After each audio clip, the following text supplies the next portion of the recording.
यह परम मांगलिक ग्रंथ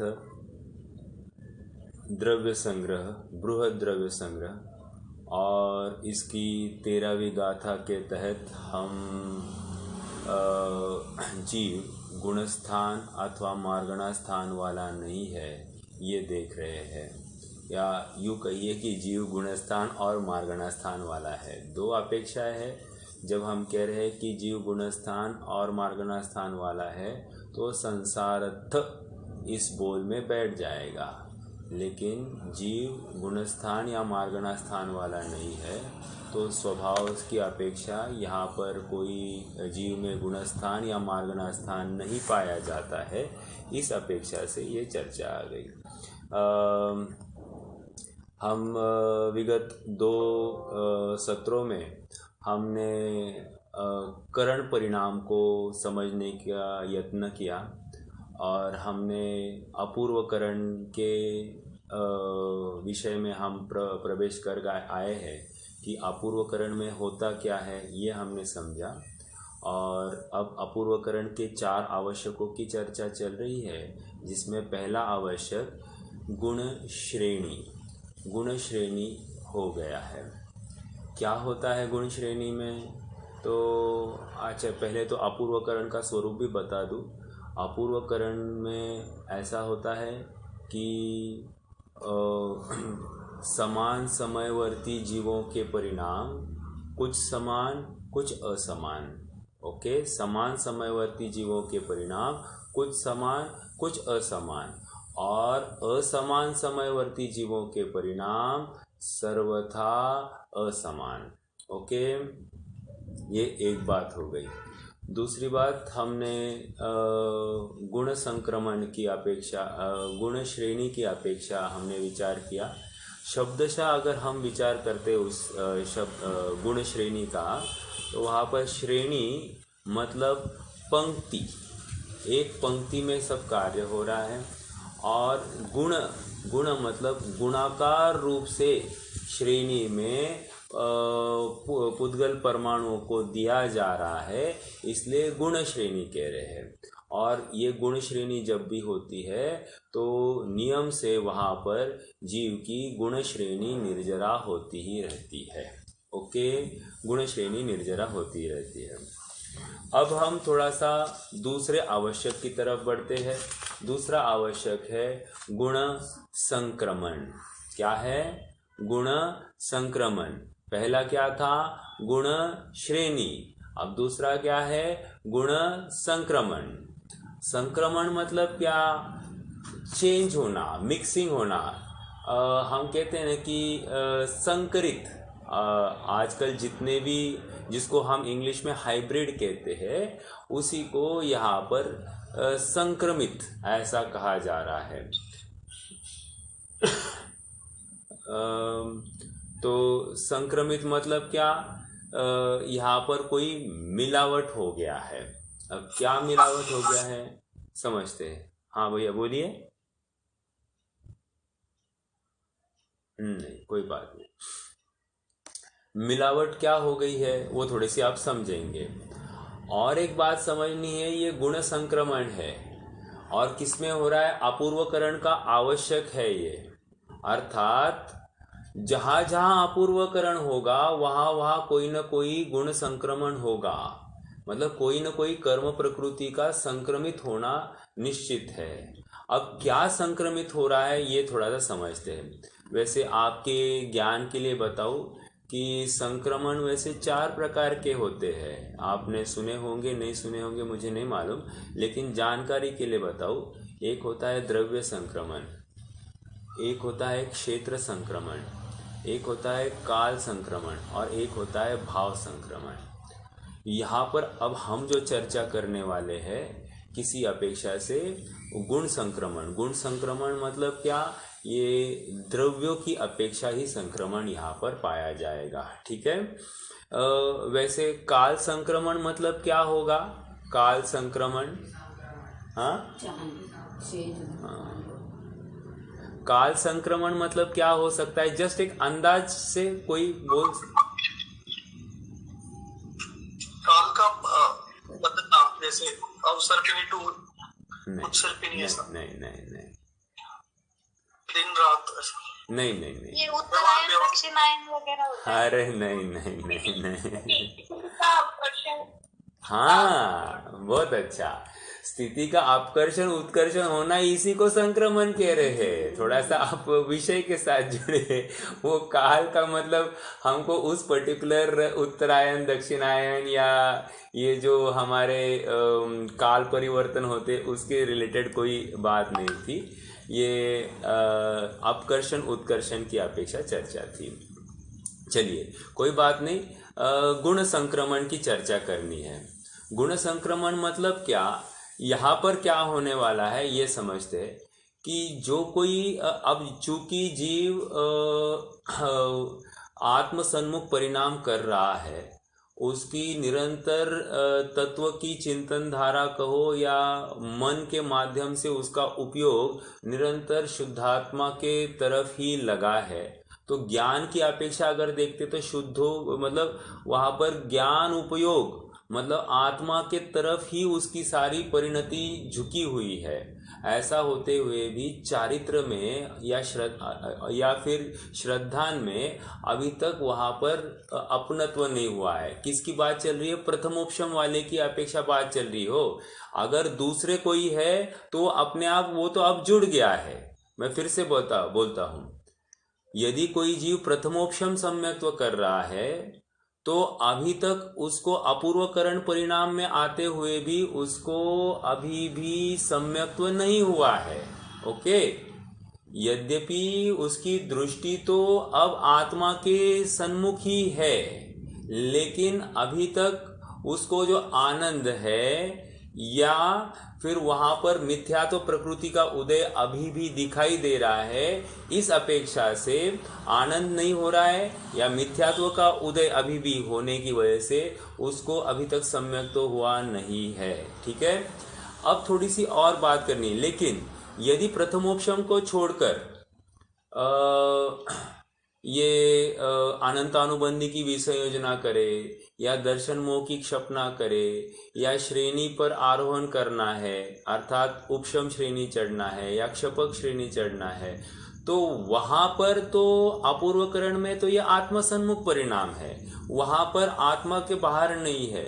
लेकिन यहाँ पर जब हम कह रहे प्रथमोपशम में अभी तक आत्मसन्मुख नहीं हुआ है अर्थात आत्मा में स्थिति पूर्णतया नहीं कही गई है। ओके, चलिए, ये एक बात कहनी थी। गुण संक्रमण की चर्चा कर रहे हैं, अपूर्वकरण का दूसरा आवश्यक। याद रखना, ये चारों आवश्यक और अधकरण के चार आवश्यक ये साथ साथ हो रहे हैं। इनमें समय भेद नहीं हो रहा है, आगे पीछे नहीं हो रहा है, लेकिन हमारे एक्सप्लेनेशन में हमारे समझ में आगे पीछे हम उसकी चर्चा कर रहे हैं। लेकिन हमको इसको धारणा में तो ऐसा बिठाना है कि ये सभी कार्य युगपत हो रहे हैं, साथ साथ हो रहे हैं। हमको लगेगा कितना काम करना है, ऐसा नहीं है। सहज ऐसा जीव के परिणाम मात्र आत्मसन्मुख हो रहे हैं और यहाँ पर कर्मों में ये सब व्यवस्था अपने आप होती जा रही है। समझ में आ रहा है क्या?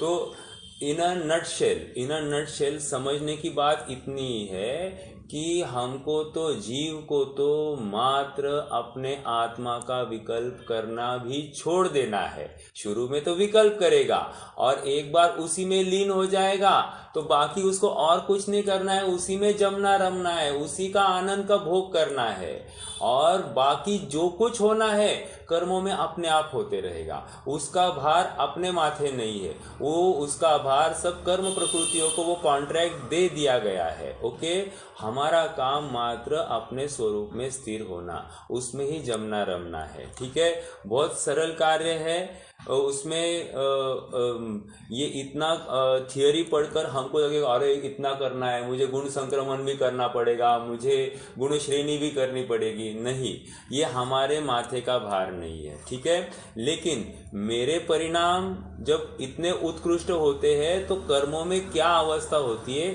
इसका एक विवरण हम यहाँ से समझ रहे हैं। अब देखिए गुण संक्रमण, फिर से गुण संक्रमण मतलब क्या, अप्रशस्त प्रकृतियां जो है, क्या कहा, अप्रशस्त प्रकृतियां जिनका अब उदय नहीं आ रहा है, वो या फिर वो नवीन बंध नहीं हो रहा है, उनका क्या हो रहा है, अब कन्वर्जन हो रहा है।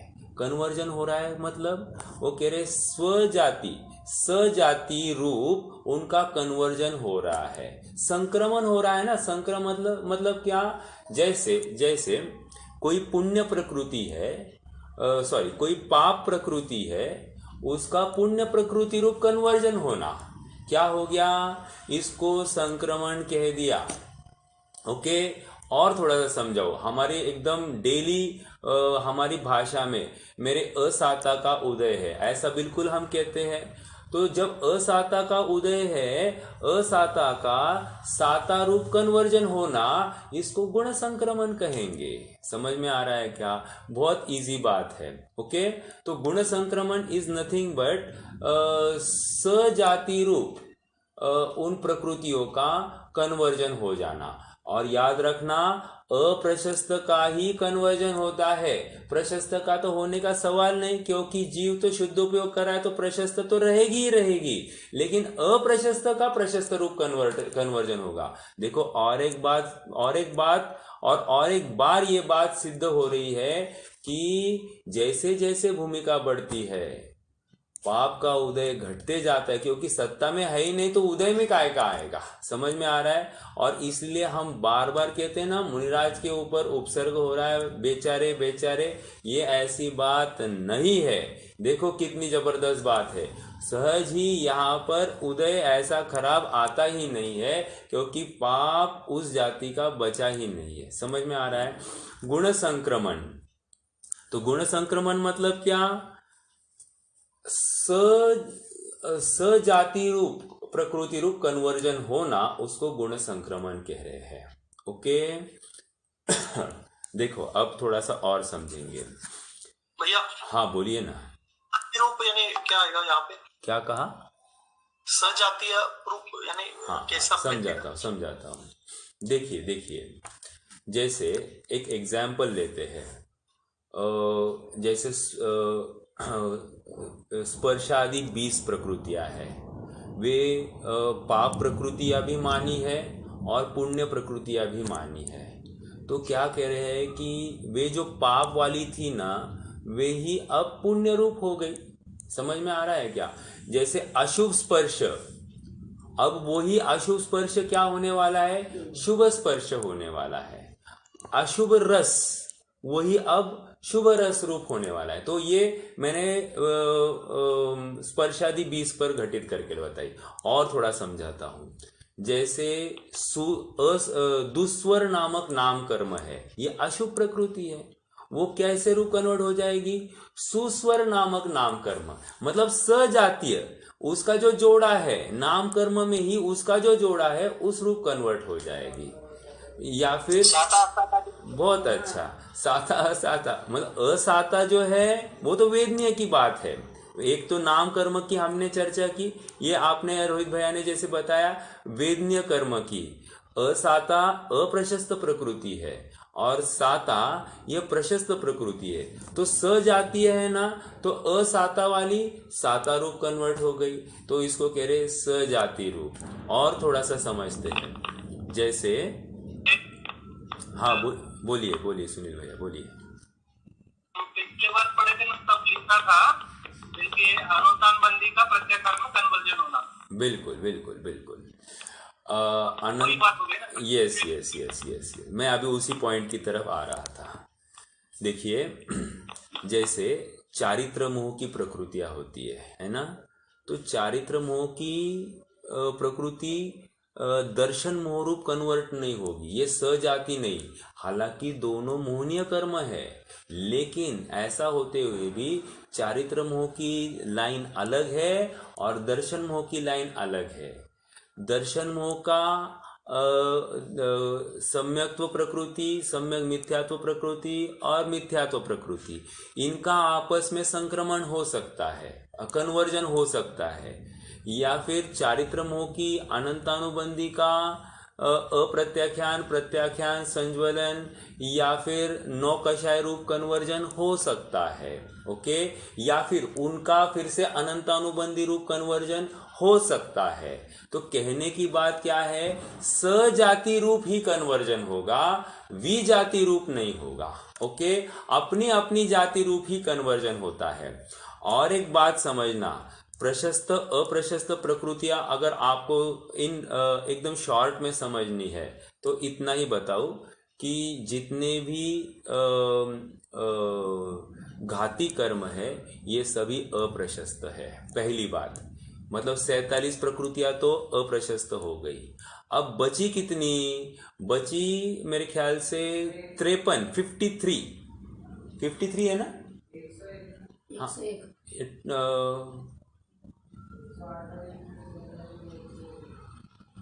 101, टोटल 101 है।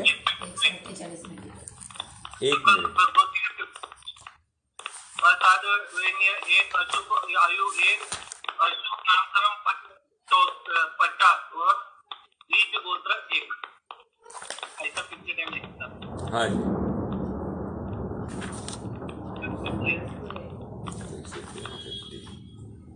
देखिए प्रशस्त प्रकृतियां है 68 और अप्रशस्त प्रकृतियां है 53। ये तो अघाती कर्म में है। टोटल 101 है और अघाती मतलब अप्रशस्त प्रकृतियां कितनी है? 101। और नहीं, कुछ तो प्रॉब्लम है, 1 मिनट, रुकिए। फिर से बोलो। हाँ, मैं फिर से बताता हूँ। देखिए, घाती की 47 प्रकृतियां अप्रशस्त है, एक बात ये हो गई, और अघाती की 53 प्रकृतियां अप्रशस्त है। तो टोटल कितनी हो गई? मैं बराबर था 100। मुझे क्या है, यहाँ से प्रॉम्प्टिंग हो गई तो 101 बताया गया, इसलिए मैं कंफ्यूज हो गया। तो थोड़ा सा अघाती की 53 पेज नंबर। हाँ जी, अप्रशस्त है क्या? ये अप्रशस्त प्रकृतियां है। तो टोटल कितनी हो गई? 100। और प्रशस्त की 68 प्रकृतियां है। याद रखना, इसमें 68 में भी स्पर्शादि 20 है और अप्रशस्त की 53 में भी स्पर्शादि 20 है। दोनों जगह पर कॉमन है। तो इस न्याय से टोटल प्रकृतियां आपको 168 मिलेगी, 168। क्यों मिली है? क्योंकि घाती की कितनी और अघाती की कितनी है?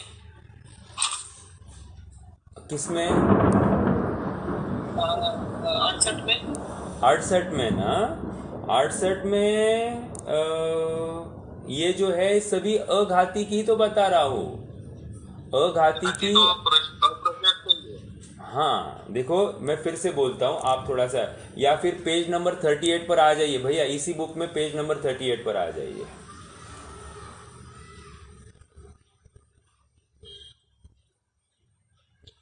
दो मिनट में पढ़ ही लेते हैं तो फटाफट हो जाएगी बात। हाँ जी, थोड़ा सा नीचे 38 और नीचे आ जाइए।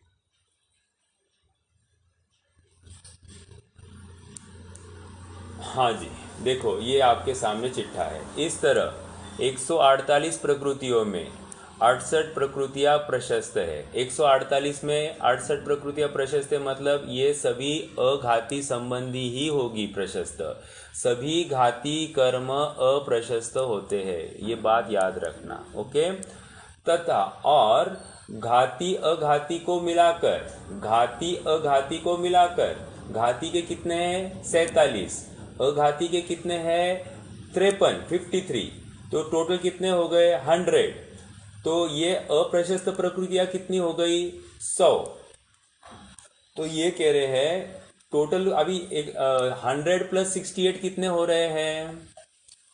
168 हो रहे हैं। और हमको कितना मालूम है कि टोटल कर्म प्रकृतियां कितनी है 148।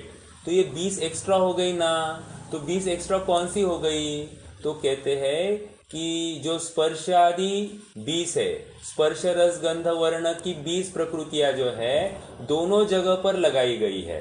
अर्थात उनका शुभ बंध भी होता है, वे कभी शुभ रूप भी काम करती है, कभी अशुभ रूप भी काम करती है। तो जैसा बंध हुआ है वैसा वे काम करेगी। है तो जाति एक ही, लेकिन बंध के अनुसार वे काम करती है। तो इसलिए दोनों जगह पर वे लगाए हैं, इसलिए 20 यहाँ पर भी लगे, 20 वहां पर भी लगे हैं। जबकि उदय तो एक ही का आएगा, लेकिन नाना जीवों की अपेक्षा समझा रहना, इसलिए प्रशस्त की 20 में प्रशस्त में भी 20 जोड़ दी है और अप्रशस्त में भी 20 जोड़ दी है। ओके, समझ में आ रहा है क्या? और देखिए अगले पेज पर पूरा शुभ प्रकृतियां और अशुभ प्रकृतियों का चार्ट है, पेज नंबर 39 और 40 पर। भैया थोड़ा सा आगे बढ़िए।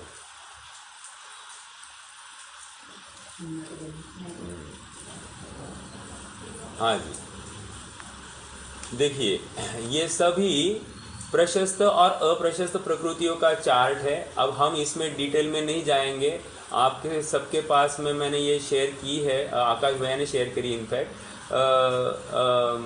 ये कॉपी आप पेज नंबर 39 आपके बुक में नोट कीजिए, पंचलब्धि का पेज नंबर 39-40, इसमें प्रशस्त अप्रशस्त का आप विभाजन समझ सकते हैं। ओके, चलिए तो इसमें देखिए अस्थिर, अशुभ, दुर्भग, दुस्वर, अनादे, अयशस कीर्ति, ये अप्रशस्त प्रकृतियां है। और प्रशस्त प्रकृतियां क्या? इनके अपोजिट स्थिर, शुभ, सुभग, सुस्वर, आदे, यशस कीर्ति, ये क्या होगी? प्रशस्त प्रकृतियां है। तो आप क्या कह रहे हैं यहाँ पर? गुण संक्रमण में क्या हो रहा है कि अप्रशस्त प्रकृतियां जो पूर्व में बांधी थी और अभी सत्ता में पड़ी है, उनका उदय अभी नहीं आ रहा है। ऐसी प्रकृतियों का क्या हो रहा है? उनका कन्वर्जन हो रहा है। किस रूप? प्रशस्त प्रकृति रूप, सजाति वाली। सजाति वाली मतलब अभी अस्थिर होगी तो क्या होगी? उसका कन्वर्जन स्थिर रूप हो जाएगा। या फिर अशुभ होगी तो उसका कन्वर्जन क्या होगा? शुभ रूप हो जाएगा। ठीक है, ये इतना समझना, मतलब हर जगह पर लगाना। हाँ बोलिए ना। सिर्फ आयु कर्म नहीं होगा ये केस में? हाँ, आयु कर्म का कन्वर्जन नहीं होता है, उसका आयु कर्म में स्थिति ही कन्वर्जन होती है, बाकी उसमें कुछ आपस में ऐसा कन्वर्जन नहीं होगा। ओके, मतलब आपस में आयु का आपस में कन्वर्जन नहीं पाया जाता है। चलिए, तो एक थोड़े से में हमने ये बात भी समझ ली, गुण संक्रमण समझना था। आइए अभी अपने प्रकरण में आ जाइए। तो गुण संक्रमण चल रही है बात, और हमने ये देखा कि अप्रशस्त प्रकृतियाँ प्रशस्त रूप कन्वर्ट हो रही है। अब थोड़ा सा विचारणीय बिंदु है, अपूर्वकरण का परिणाम चल रहा है, तो किस किस भूमिका में कैसे कैसा संक्रमण होता होगा, ये थोड़ा विचारणीय है। जैसे अभी सुनील भैया ने बताया कि चाहो तो दरवाज़ा बंद करो, आवाज़ कम आएगा। ठीक है, रुको रुको रुको, देखते हैं। आप सबको आवाज़ तो आ रही है ना मेरी? आ रही है। ओके ओके, देखिए। ओके, तो अब क्या कह रहे हैं? अपूर्वकरण में मान लीजिए कि जीव के परिणाम कहाँ कैसे पाए जाएंगे? तो कह रहे हैं कि अनंतानुबंधी की विसंयोजना करनी है। क्या करना है? अनंतानुबंधी की विसंयोजना करनी है। उस समय में अनंतानुबंधी का जो सत्व है वो पूरा कन्वर्ट हो जाएगा। अनंतानुबंधी का जो सत्व है वो पूरा कन्वर्ट हो जाएगा। कैसे रूप कन्वर्ट हो जाएगा? एक मिनट जस्ट होल्ड कीजिए। आगे शीतल, आवाज आ रहा? हाँ भैया, एक मिनट, आ गया। देखिए अब यहाँ पर ये कह रहे हैं अनंतानुबंधी की विसंयोजना करनी है। तो अनंतानुबंधी का जो सत्व है वो अप्रत्याख्यान, प्रत्याख्यान और संज्वलन रूप कन्वर्ट हो गया। तो क्या हो गया, अनंतानुबंधी ये मुकेश भैया जरा मुकेश भैया म्यूट कर दीजिए स्वयं को।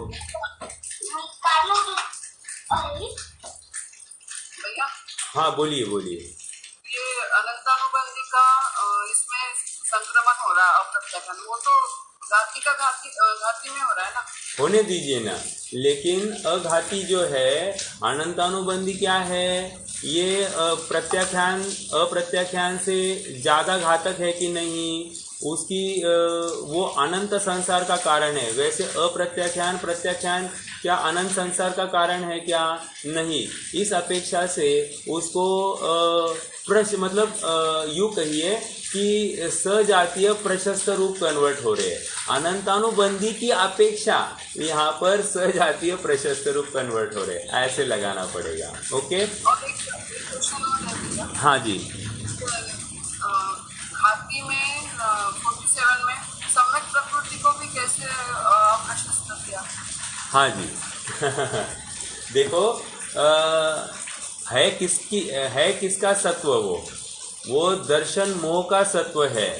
और दर्शन मोहनीय क्या करता है, जैसे सम्यक तो प्रकृति का भी उदय है, वो क्या कर रहा है, वो चलमल आगाड़ दोष खड़े कर रहा है। सम्यक तो प्रकृति जीव को सम्यकत्व नहीं दे रही है, सम्यक तो प्रकृति की वजह से जीव के श्रद्धा में चलमल अगाढ़ दोष पाए जा रहे हैं। तो निश्चित रूप से वो भी कुछ न कुछ जीव की स्थिरता में कमी कर ही रही है। ओके, अच्छा प्रश्न है ये, समझ में आया सबको प्रश्न? सम्यक तो प्रकृति तो अच्छी है ना, सम्यक तो प्रकृति यह दर्शन मोहनीय की का टुकड़ा है। और दर्शन मोहनीय क्या करता है, श्रद्धान में कुछ हीनाधिकता करता है। तो सम्यक तो प्रकृति का उदय जब होता है वहाँ पर जीव के श्रद्धान में चलमल अगाढ़ दोष पाए जाते हैं, और इस अपेक्षा से उसको भी अप्रशस्त कहा जा रहा है। ठीक है, चलिए। तो एक बात हमने गुण संक्रमण में ये देखी कि अनंतानुबंधी का सत्व अप्रत्याख्यान, प्रत्याख्यान और संज्वलन रूप हो जाएगा। और क्या हो रहा है, अब देखो हम ये अनंतानुबंधी के बीच संयोजना में हो गया। अब दर्शन मोह की क्षपना करनी है, तो दर्शन मोह की क्षपना के समय में फिर से क्या होगा, मिथ्यात्व का सत्व सम्यक मिथ्यात्व रूप कन्वर्ट हो जाएगा, सम्यक्त्व का सत्व सम्यक्त्व प्रकृति रूप कन्वर्ट हो जाएगा। तो ऐसा जो कन्वर्जन है ये भी किसकी वजह से हो रहा है, ये भी अपूर्वकरण के जो दूसरा आवश्यक है गुण संक्रमण की वजह से ये विशेष कार्य होने वाला है। देखिए थोड़ा सा आपको समझाओ, वैसे तो दर्शन मोहनीय का या फिर अनंतानुबंधी का अपूर्वकरण का कार्य नहीं चल रहा है। उस समय में क्या हो रहा है, फॉर एग्जाम्पल अभी चौथा गुणस्थान चल रहा है, जीव का चौथा गुणस्थान चल रहा है, और अभी सत्ता में शायब शमिक सम्यक्त्व है, शायिक सम्यक्त्व नहीं है। फिर से कहता हूँ, शायब शमिक सम्यक्त्वी जीव है, अर्थात उसके पास सत्ता में सातों प्रकृतियां पड़ी है। कितनी प्रकृतियां, सातों मतलब 4 अनंतानुबंधी और 3 दर्शन मोहनीय की। तो ये सातों प्रकृतियां पड़ी है सत्ता में। तो अब मेरा प्रश्न है, जीव शायब शमिक सम्यक दृष्टि है, चौथे गुणस्थानवर्ती है, इस समय में अनंतानुबंधी का क्या हो रहा है, सत्ता में पड़ी है, और मिथ्यात्व प्रकृति का क्या हो रहा है, वो भी सत्ता में पड़ी है। तो सत्ता में तो अभी एक समय पहले तक वो क्या है, मिथ्यात्व रूप पड़ी है, एक समय पहले तक अनंतानुबंधी रूप पड़ी है, और जैसे ही उदय काल आता है उस समय में क्या होता है, मुझे आप बताइए। वो जो संक्रमण भैया जी, वो बोलिए बोलिए, कोई एक जन बोलिए। जो अनंतानुबंधी है वो भी तो उपशम। एक मिनट भैया, अभी बोलने दीजिए उनको। हाँ बोलिए कांति जी, बोलिए। वो अनंतानुबंधी है ना, वो कन्वर्ट होएगी, प्रत्याख्यान ऊपर चली जाएगी। अच्छा, ऊपर के तीन हाँ, लेकिन अब ओके, आपने सही कहा, लेकिन अब मेरा प्रश्न ये है, क्या उस कन्वर्जन को हम गुण संक्रमण कहेंगे? नहीं भैया, स्त्रीमुख संक्रमण। हाँ, याद रखना, वो भी कन्वर्जन हो रहा है, लेकिन उस संक्रमण को स्तिवुक संक्रमण कहते हैं। क्या कहते हैं? स्तिवुक संक्रमण। लेकिन अब हम जो चर्चा कर रहे हैं गुण संक्रमण की, उसमें भी यही हो रहा है, लेकिन वो तो सत्ता में पड़े कर्मों का हो रहा है। और वहां पर क्या हो रहा था? उदय में जब आता था उस समय में कन्वर्जन हो रहा था। कन्वर्जन दोनों जगह में हो रहा है, लेकिन देखिए, फॉर एग्जाम्पल दे दूं तो ज्यादा अच्छा लगेगा। मैं हमेशा यही उदाहरण देता हूँ, कितना बैठता है मुझे मालूम नहीं, लेकिन मुझे तो ठीक लगता है। मुझे मेरे बच्चे के नाम पर प्रॉपर्टी करनी है, तो मैं दो रूप से कर सकता हूँ कि एक तो मैं बैंक से पैसे निकालूं और बच्चे को दे दूं, बच्चे के हाथ में थमा दूं, तो हो गई उसके नाम पर। एक बात ये हो गई, ये क्या हो गई? ये स्तिवुक संक्रमण हो गया, थोड़ा समझना। और दूसरी बात है, मैं क्या करता हूं कि मेरे नाम की जो एफडी है मैं उसके नाम पर कर दूं, तो ये क्या हो गया? ये गुण संक्रमण हो गया। थोड़ा समझना इस बात को, ये गुण संक्रमण हो गया। क्यों? मैंने हाथ में, मतलब उदय में नहीं लाया, मैंने बाहर नहीं निकाला, मैंने रिट्रीव ही नहीं किया, डायरेक्टली उसके नाम पर वो एफडी कर दी। हो गया ना गुण संक्रमण, तो वो गुण संक्रमण कहलाएगा। और मैं बैंक से पैसे निकालूं और उसके हाथ में थमाऊं, ये हो जाएगा स्तिवुक संक्रमण। ओके, हालांकि संक्रमण हो रहा है, लेकिन अब चूंकि हम गुण संक्रमण की चर्चा कर रहे हैं, तो सजाति रूप कन्वर्जन हो रहा है। तो सजाति रूप किस प्रकार हो रहा है ये समझना। ओके, और एक बात समझना, जहां पर गुण संक्रमण हो रहा है उसके नाश के लिए काम हो रहा है। क्या कहा? मतलब उस प्रकृति का अब सत्ता से अभाव करने के हेतु ये पूरा पुरुषार्थ चल रहा है। दरवाजा खोलिए। क्या कह रहे हैं कि ये गुण संक्रमण जब भी चलेगा, ये सत्ता में से उस पूरी स्थिति का ही अभाव करने के लिए पूरा पुरुषार्थ होगा। और जो स्तिवुक संक्रमण हो रहा था, स्टेप बाय स्टेप वो कन्वर्जन हो रहा था। याद रखना, स्तिवुक संक्रमण, उसको भी और एक वर्ड है, अप्रशस्त उपशम। क्या कहा?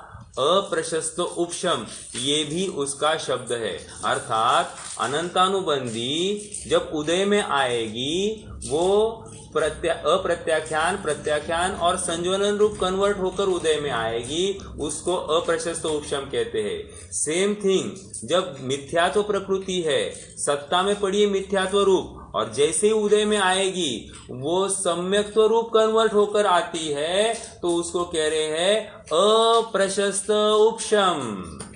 समझ में आया? मैंने दो बातें कही, एक उसी को मैंने स्तिवुक संक्रमण कहा और उसी को अप्रशस्त उपशम कहा। घबराना नहीं, दोनों सिमिलर टर्म्स है, खाली नाम अलग अलग लगाए हैं। ओके, चलिए बोलिए एक एक जन बोलिए। हाँ बोलिए।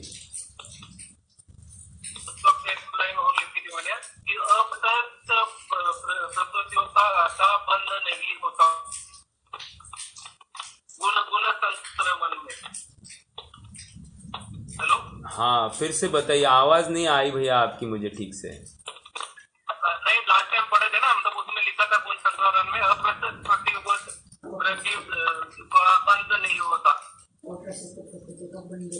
हाँ, लेकिन अभी देखो वो तो राइट अप्रशस्त प्रकृतियों का द्विस्थानगत बंद हो रहा है। याद रखना, जो अधःकरण में कार्य हो रहा था, ये अभी यहाँ पर भी हो रहा है।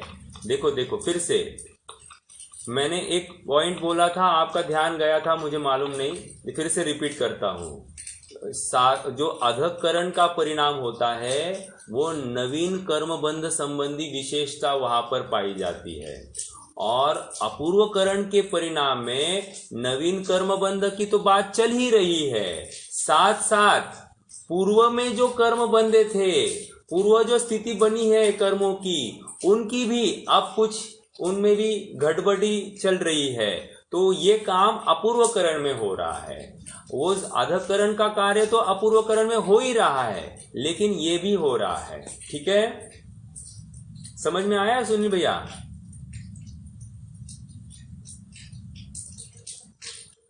अप्रशस्त सुनिए अप्रशस्त प्रकृतियों का एक तो बंद होता नहीं है, इसका मतलब क्या, द्विस्थानगत बंद होता है, हुआ तो, क्योंकि होगा ना अभी भी। जैसे चौथा गुणस्थान है, चौथे गुणस्थान में मान लीजिए 41 प्रकृतियों का निरोध हो गया है, बाकी भी अभी भी घाती कर्म पड़े हैं सत्ता में, जितने पड़े उनका तो बंद होगा कि नहीं होगा, तो उसका उनका द्विस्थानगत बंद होगा, ये कहना है। थोड़ा सा इसको अपन ने ज्यादा डिटेलिंग में नहीं लिया। जैसे फॉर एग्जाम्पल चौथे गुणस्थानवर्ती जीव है, तो उसके पास में घाती कर्म का क्या क्या पड़ा है, घाती कर्म संबंधी क्या है, ज्ञानावरण दर्शनावरण है कि नहीं है, फिर अंतराय संबंधी घाती कर्म है, और क्या है, मोहनीय की कितनी प्रकृतियां पड़ी है, मोहनीय के आप लगाइए कि अप्रत्याख्यान प्रत्याख्यान ये पड़ी है, फिर से दर्शन मोहनीय का तो पड़ा ही होगा। तो ये सब जो है इनका द्विस्थानगत बंध होता है, ये अप्रशस्त प्रकृतियां है कि नहीं है, तो इनका अब नवीन बंध जो होता है वो द्विस्थानगत होता है। द्विस्थानगत मतलब क्या, नहीं, वेरी करेक्ट, वेरी बहुत अच्छा, थैंक यू।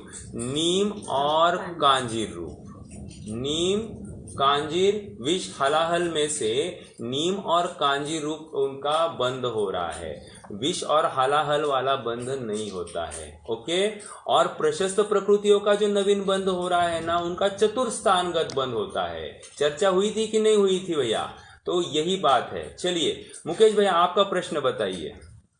हाँ, प्रश्न कंफर्मेशन चाहिए कि गुण संक्रमण में सत्ता में जो अप्रशस्त प्रकृति है वह जब कन्वर्ट होगी प्रशस्त प्रकृतियों में, तो वो सत्ता में ही जाके बैठेगी संक्रमण रूप होने के बाद। बराबर ना? बराबर बराबर।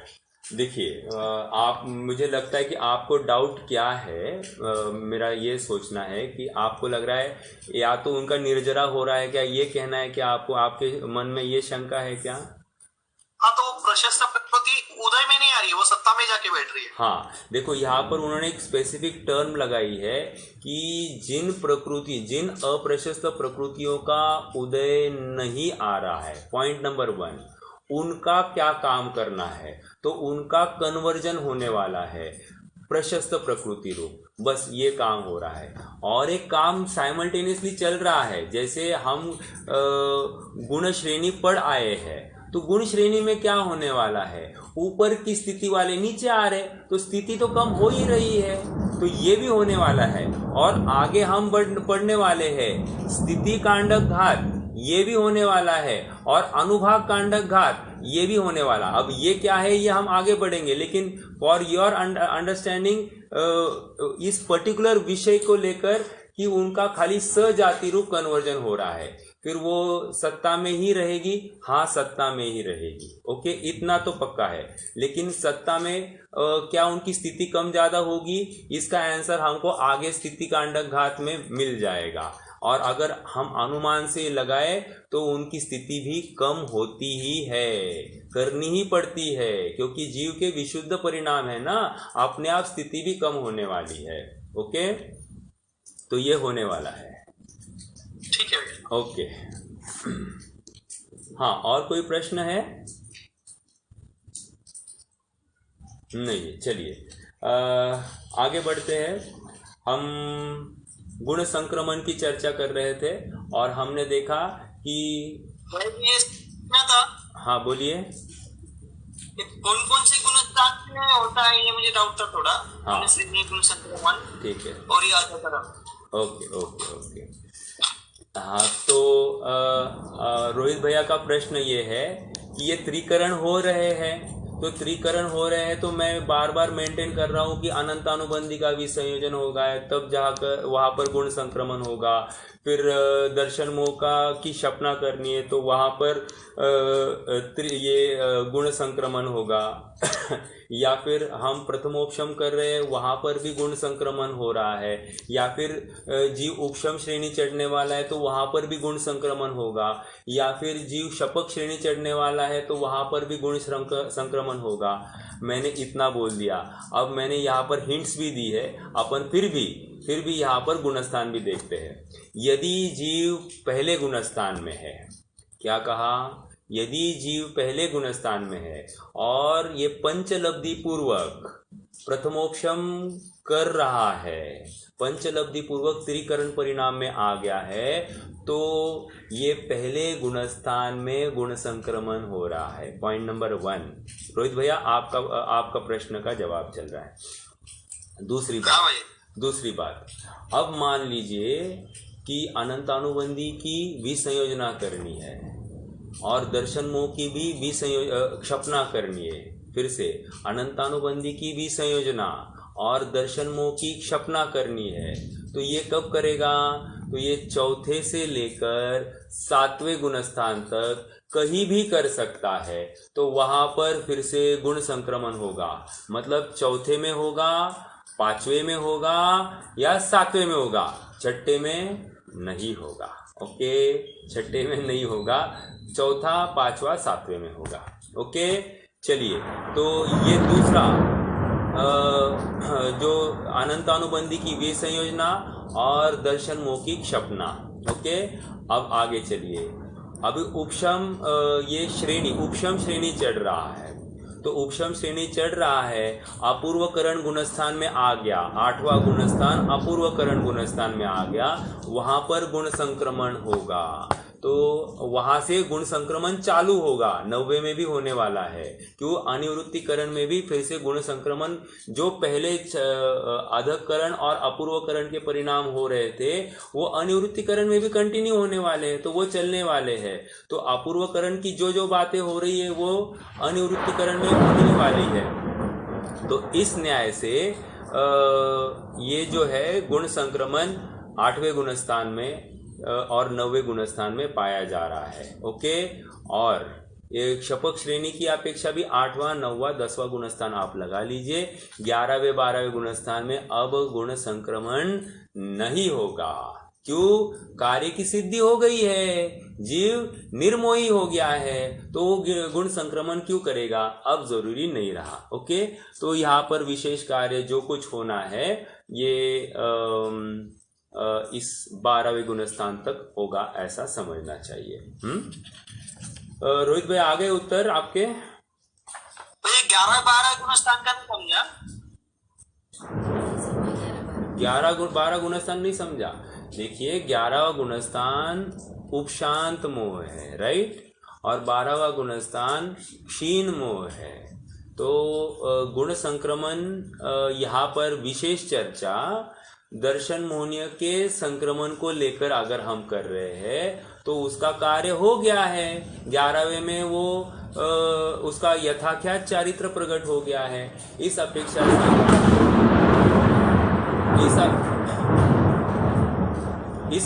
से वो निर्मोही हो गया है। इस अपेक्षा से वहां पर अब फिर से संक्रमण होने योग्य कोई प्रकृति ही बची नहीं, इसलिए वहां पर गुण संक्रमण नहीं होगा, ऐसे मैंने कहा। सेम केस पर होगी, राइट, 10वें तक होगी। ठीक है, ठीक है। हाँ जी। और यदि 6वें में क्या कारण है भैया? 6वें में, हाँ, 6वें में अपूर्वकरण को लेकर कोई गुण संक्रमण नहीं हो रहा है, याद रखना। क्यों 6वें में अपूर्वकरण नहीं हो रहा है इस अपेक्षा से। श्रमिक का शारीरिक संबंध जब होता है तो अनंतानुबंधी की विसंयोजना तब भी होती है ना, तो 6वें में नहीं होने का क्या रीजन? 6वें गुणस्थान में क्या अनंतानुबंधी की विसंयोजना होगी? या सातवें गुणस्थान में अनंतानुबंधी की विषय योजना होगी, सातवें भी होगी वैसे। राइट। तो वहाँ पर वो काल जो होगा वो शुद्धोपयोग का काल होगा, और शुद्धोपयोग ये शुभोपयोग का काल है, इसलिए मैं उसको मना कर रहा हूँ। ओके, हाँ जी। चलिए, तो हम चर्चा किसकी कर रहे थे? गुण संक्रमण की। तो गुण संक्रमण मतलब क्या? सजाति रूप अप्रशस्त प्रकृतियों का जो कन्वर्जन हो रहा है उसको गुण संक्रमण कह रहे हैं, और वो अपूर्वकरण के परिणाम को लेकर होता है। ओके, और अपूर्वकरण का परिणाम कुछ विशेष कार्य करने के हेतु होता है, जैसे अनंतानुबंधी की विषय योजना, दर्शन मोह की क्षपना, या श्रेणी का आरोहण, या फिर प्रथमोपशम पूर्वक जीव को सम्यक्त्व में बिठाना है। तो ऐसे विशेष कार्य की सिद्धि हेतु ये अपूर्वकरण होता है। तो वहाँ पर ये इस प्रकार विशिष्ट प्रकार का गुण संक्रमण पाया जा रहा है। ठीक है, इतने में अपनी गुण संक्रमण की चर्चा अब हो गई है। अब थोड़ा सा हम और आगे बढ़ेंगे।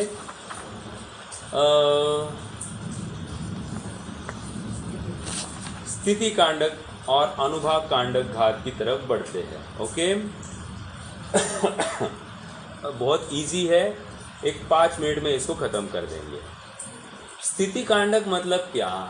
स्थिति मतलब टाइम पीरियड, ओके, और कांडक मतलब टुकड़ा। कांडक मतलब टुकड़ा। तो स्थिति कांडक का अर्थ क्या हो गया कि जो कोई पूर्व में कोई विषय कर्म की स्थिति होगी, उस कर्म की स्थिति का कांडक करना अर्थात टुकड़ा करना, अर्थात उसकी स्थिति कम कर देना। ओके, इसको स्थिति कांडक कहते हैं। तो स्थिति कांडक घात के माध्यम से क्या होने वाला है कि जो ज़्यादा स्थिति थी कर्म की, मान लीजिए 1 लाख वर्ष की थी, उसको मैंने कांडक किया, 50,000 वर्ष कर दी। तो मैंने क्या किया, जो 1 लाख की स्थिति तक वो परमाणु बैठे थे, उनकी स्थिति कम करके मैंने 50,000 वर्ष तक में ही ला दिया उनको। तो ये क्या हो गया? ये स्थिति कांडक घात हो गया। ओके, बहुत इजी है। और अनुभाग कांडक घात। अनुभाग कांडक घात मतलब क्या? यहाँ पर अनुभाग मतलब फलदान शक्ति। क्या कहा? अनुभाग मतलब फलदान शक्ति। तो कह रहे हैं अनुभाग का भी कांडक होता है। अच्छा, मेरा एक प्रश्न है, अनुभाग का कांडक होता है, लेकिन कौन से? प्रशस्त प्रकृतियों के या अप्रशस्त प्रकृतियों के?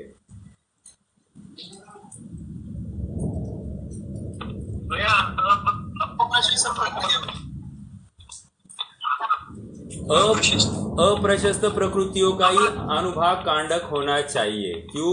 प्रशस्त का क्या करना है साहब? प्रशस्त का घटाना नहीं है, प्रशस्त का तो बढ़ता है। तो प्रशस्त में कुछ होने वाला नहीं। इनफैक्ट प्रशस्त तो बढ़ेगा, प्रशस्त का तो अनुभाग बढ़ेगा, लेकिन अप्रशस्त का अनुभाग का कांडक होगा, अर्थात वो कम होता जाएगा, हीन होता जाएगा। ओके, एक बात। दूसरा प्रश्न है, स्थिति कांडक घात करना है, तो स्थिति कांडक घात प्रशस्त का करेंगे या अप्रशस्त का करेंगे?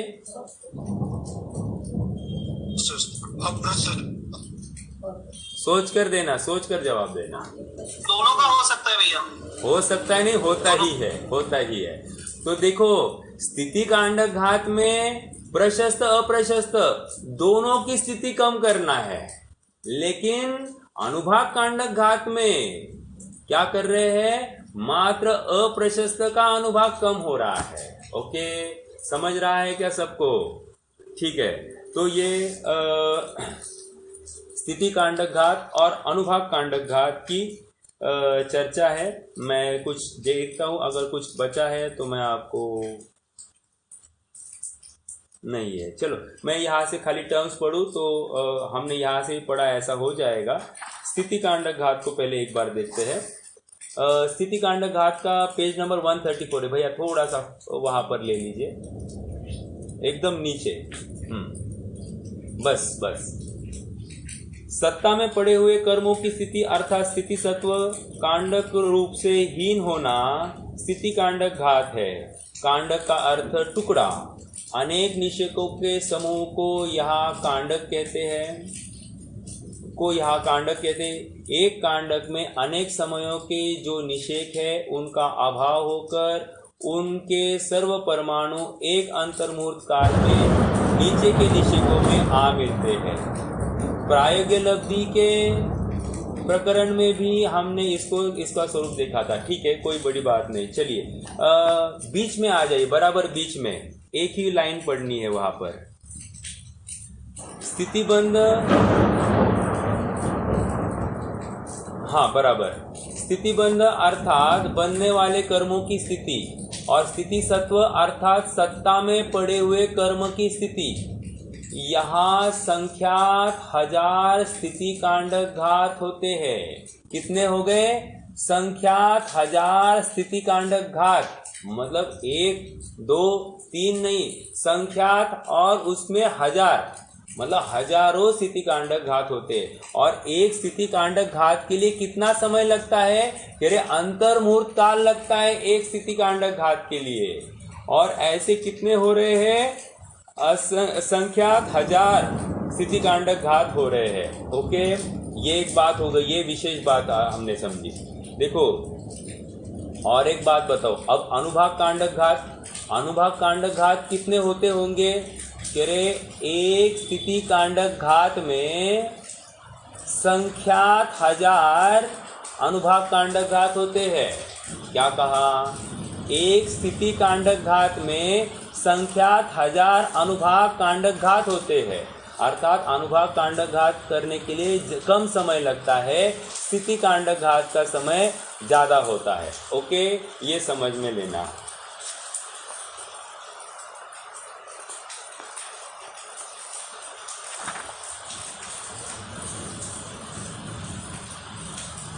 पेज नंबर 136 पर आ जाइए भैया, सेकेंड पैराग्राफ, 136 सेकेंड पैराग्राफ।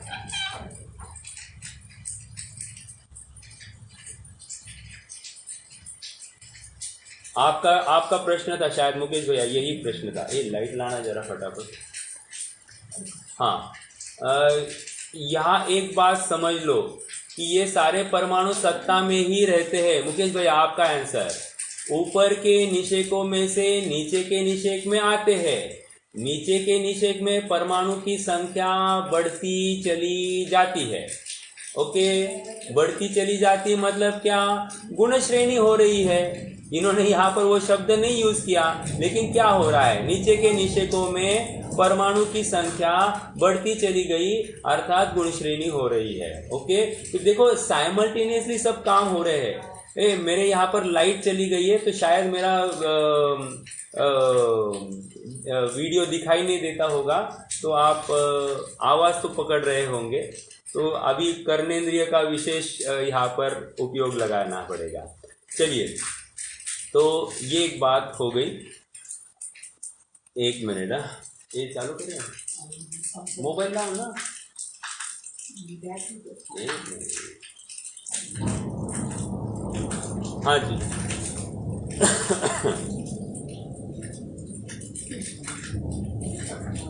चलिए पेज नंबर 137 पर आ जाइए भैया, पेज 137।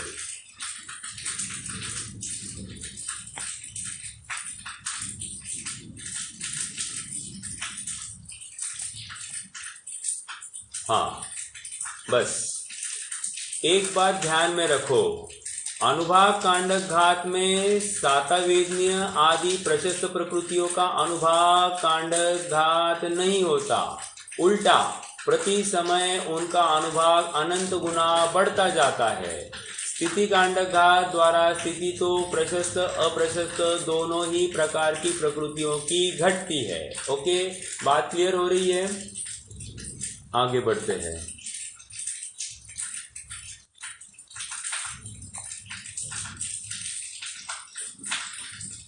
ओके, तो ये हमारे 4 आवश्यक हो गए हैं। एक बार मैं फिर से रिपीट कर लूं कि अधःकरण परिणाम हो गए। अधःकरण परिणाम में समान समयवर्ती जीवों के परिणाम कुछ समान कुछ असमान, और असमान समयवर्ती जीवों के परिणाम कुछ समान कुछ असमान। ओके, और ऐसे अधःकरण के असंख्यात लोक प्रमाण परिणाम होते हैं। प्रत्येक समय में उत्तरोत्तर विशुद्धि तो वहाँ पर भी अनंत गुना बढ़ती जा रही है। कोई भी जीव हो उसकी विशुद्धि अनंत गुना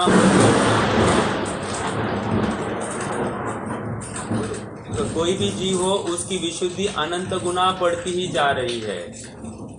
अपूर्वकरण में वो और अधःकरण में 4 आवश्यक होते हैं। प्रत्येक समय में अनंत गुणे विशुद्धि बढ़ती जा रही है। अप्रशस्त प्रकृतियों का अनुभाग द्विस्थानगत रूप होकर बनता है। प्रशस्त प्रकृतियों का अनुभाग चतुस्थानगत होकर बनता है। और क्या होता है? नहीं, स्थिति बंधापसरण। स्थिति बंधापसरण अर्थात नवीन कर्म जो बन रहे हैं उनकी स्थिति कम होकर बनती है। ओके, ये हमने अधःकरण में देखा। अपूर्वकरण में जब जीव आता है तो उसकी विशुद्धि प्रत्येक समय में अपूर्व पाई जाती है। समान समयवर्ती जीवों के परिणाम कुछ समान कुछ असमान, और असमान समयवर्ती जीवों के परिणाम सर्वथा असमान। ओके, ये बात हमने देखी। फिर हमने वहां पर भी 4 आवश्यक देखे। यद्यपि वहां पर अधःकरण वाले 4 आवश्यक तो हो ही रहे हैं, साथ साथ ये 4 आवश्यक नवीन हो रहे हैं। कौन से? गुण श्रेणी निर्जरा में क्या हो रहा है कि ऊपर के जो कर्म परमाणु है वे ऊपर से खिरकर जीव के विशुद्ध परिणाम को प्राप्त होने की वजह से ऊपर से खिरते हैं और उदयावली के बाहर के निषेकों में दिए जाते हैं। ओके, कितने काल तक के निषेकों में दिए जाएंगे? जितना काल अपूर्वकरण और अनिवृत्तिकरण का है उतने काल के समयों में ये निषेक दिए जाएंगे। फिर से मैं रिपीट करूं, ये पॉइंट मैंने कल कहा नहीं था, ये पॉइंट नया है। फिर से बताता हूं, जो गुण श्रेणी होती है, गुण श्रेणी में जो ऊपर के निषेकों से परमाणु खिर के क्या हो गए? खिर गए इन द सेंस वहां से उनका अपकर्षण हो गया। अपकर्षण करके उनको अब नीचे के निषेकों में दिया जा रहा है। तो कौन से निषेकों में दिए जाएंगे? कह रहे हैं कि उदयावली में एक भाग दिया जाएगा और बहुभाग उदयावली के ऊपर जो कोई निषेक है उनमें दिए जाएंगे। कितने समय तक के निषेकों में दिए जाएंगे? तो कह रहे हैं जब तक अपूर्वकरण और अनिवृत्तिकरण ये 2 परिणाम होने वाले हैं, उनका जितना काल है उतने काल तक के लिए उन निषेकों में ये सब गुण श्रेणी के निषेक दिए जाएंगे। ये एक इम्पोर्टेंट बात रही। फिर गुण श्रेणी की बात हो गई। दूसरा गुण संक्रमण। गुण संक्रमण में क्या हो रहा है कि वहां पर अप्रशस्त प्रकृतियों का प्रशस्त प्रकृति सजातीय प्रशस्त प्रकृति रूप कन्वर्जन पाया जा रहा है। ये गुण संक्रमण हो गया। ओके, वो कहाँ होता है ये भी हमने देखा। और एक पॉइंट यहाँ पर मुझे हाईलाइट करना है कि देखो, एक होती है गुण श्रेणी निर्जरा और गुण श्रेणी तत्वार सूत्र के 9वें अध्याय के 45वां सूत्र, बराबर है? गुण श्रेणी निर्जरा के 10 स्थान बताए हैं। क्या कहा? गुण श्रेणी निर्जरा के 10 स्थान बताए हैं। तो वे तो स्थान है ही है, लेकिन एक पॉइंट नोट करने की है आपको कि सम्यक दृष्टि के ही, मेरा प्रश्न है, आप प्रश्न के ऊपर ये अपना प्रकरण खुल जाएगा। प्रश्न ये है कि क्या सम्यक दृष्टि के ही गुण श्रेणी निर्जरा होती है या मिथ्या दृष्टि के भी गुण श्रेणी निर्जरा हो सकती है? अगर आपने अच्छे से ये विषय सुना होगा तो आप जवाब भी दे पाएंगे। प्रश्न ये है कि सम्यक दृष्टि के गुण श्रेणी निर्जरा होती है या मिथ्या दृष्टि के भी गुण श्रेणी निर्जरा संभव है?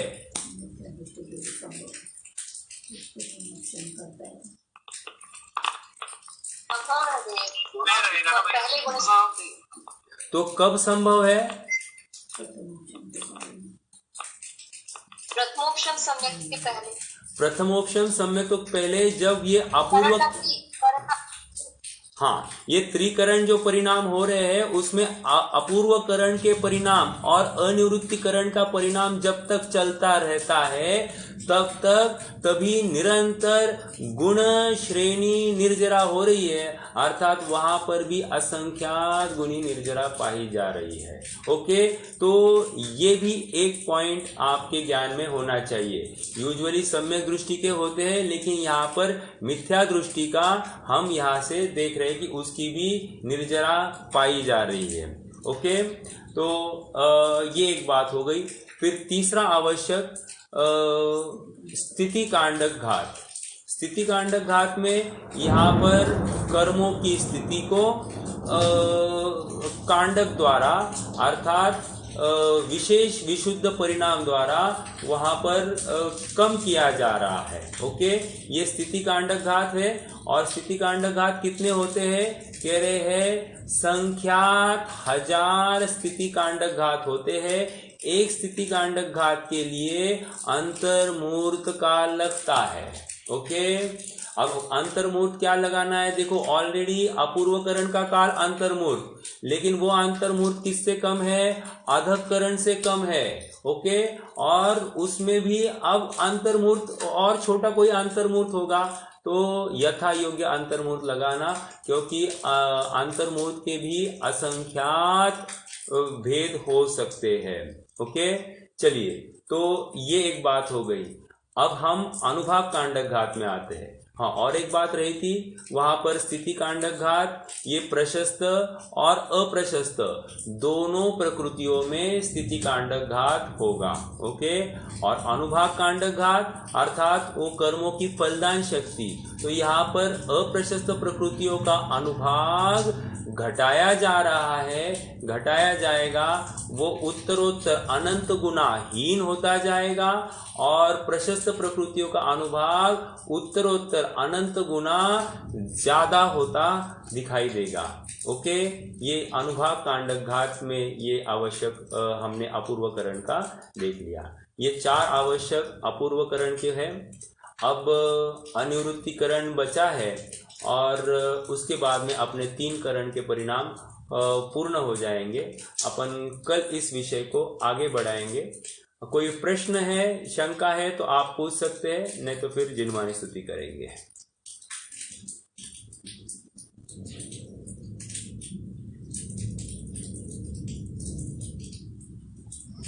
चलिए, तो कोई प्रश्न नहीं है, अपन जिनवानी स्तुति करेंगे।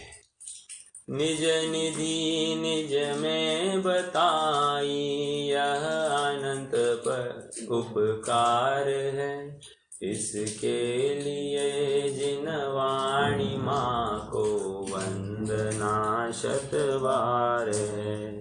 इसके लिए जिन वाणी माँ को वंदना शत बार है।